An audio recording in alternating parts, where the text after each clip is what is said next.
Hello, hello, je te souhaite la bienvenue au Centre Jinko avec Bibi Suzanne pour regarder ensemble les énergies qui vont nous accompagner pour ce 14 février 2024. On va regarder qu'est-ce que ton cœur, à quoi il doit se préparer. Voilà, on y va. Quel en est son petit message? Ici, on voit que pour certains, vous doutez énormément de la relation ou par rapport aux sentiments que vous avez ou que quelqu'un a envers vous. On voit clairement que vous rêvez peut-être du prince charmant ou de la princesse. Clairement, là, vous m'avez perdu quand je dis ça, mais tout simplement, vous rêvez peut-être d'un partenaire de vie que pour l'instant, eh bien, n'est encore pas présent.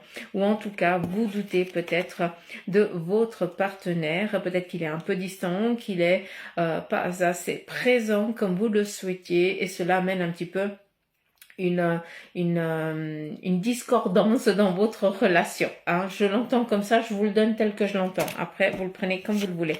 On continue. Là, clairement, on a pour certains d'entre vous quelqu'un ici qui vous fait certaines avances. On voit tout simplement qu'il y a des échanges, des courriers ici qui vous sont échangés. Vous vous échangez peut-être certains messages, certains courriers. Tout simplement, il y a de la drague, clairement. D'accord? On continue. Là, on a une relation qui s'est terminée brutalement, mais là, clairement, on voit que cette relation qui s'est terminée à ton insu, ça veut dire que l'autre a décidé de mettre un terme à la relation. Ça n'a pas été simple, encore une fois. Mais là, on voit clairement que c'est un mal pour un bien. Vu que ça a mis en évidence la malveillance de l'autre personne envers toi.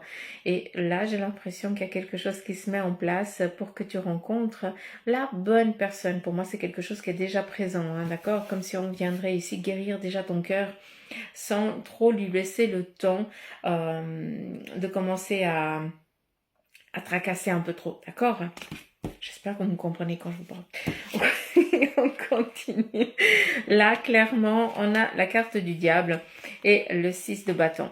Faites attention, pour certains d'entre vous, il y a une addiction ici par rapport au sentimental. Faites gaffe parce qu'il se pourrait que vous vous contentiez d'une situation, que l'autre vous prenne un petit peu dans ses griffes et que vous n'arrivez plus à vous en dépatouiller. Faites attention parce que là, clairement, il y a une relation qui n'est pas saine, d'accord? Donc, on fait très attention.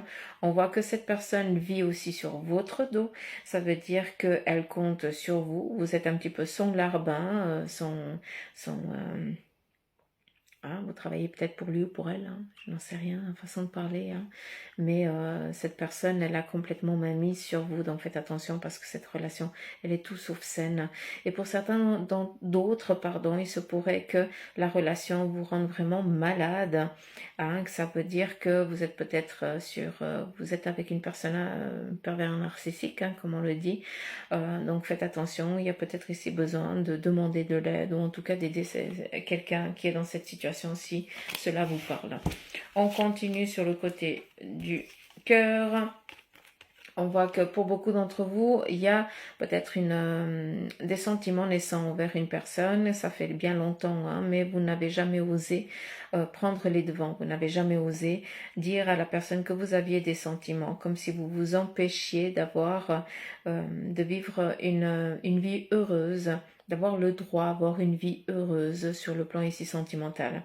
Là, clairement, on vient ici nous dire que pour certains, vous êtes tellement dans une sécurité de solitude, ça veut dire que vous vous gérez même, tout va bien vous-même, mais par contre, ça vous manque le côté opposé, le sexe opposé. Mais cela vous met aussi des peurs, parce que peut-être que vous avez eu le cœur meurtri par une ancienne relation. Et là, clairement, on voit que vous n'osez plus faire confiance à l'être au sexe opposé. Après, tout dépend les goûts de chacun. Mais voilà, donc faites attention parce que vous risquez ici de continuer dans la solitude alors que quelqu'un vous attend à quelque part. On continue et on va finir ici avec le 8 de bâton et le 5 de denier. Là, clairement, le 6, pas que je me trompe, non, c'est le 7. Je sais même plus compter. Donc le 7 de bâton vient ici nous dire que pour certains d'entre vous, vous êtes très bien tel que vous êtes. Alors vous faites que 4, vous avez envie, il n'y a personne ici qui vient vous enquiquiner. Hein. Vous êtes focus sur votre carrière, sur votre plan professionnel et que les choses, elles vont très bien et que pour certains, bah, vous n'avez pas envie d'avoir une relation sentimentale. Vous êtes déjà comblé par les amis, par la famille. Et là, ce qui vous comble, c'est vraiment cette sécurité dans laquelle vous êtes. Donc, soyez aussi fiers de ça, hein, d'accord? Donc voilà, j'espère que ce petit tirage sur le côté sentimental pour cette journée vous aura parlé. Je vous souhaite à tous une très très belle Saint-Valentin. Profitez-en. Et ceux qui sont seuls, profitez-en aussi. Allez, je vous embrasse. Gros bisous.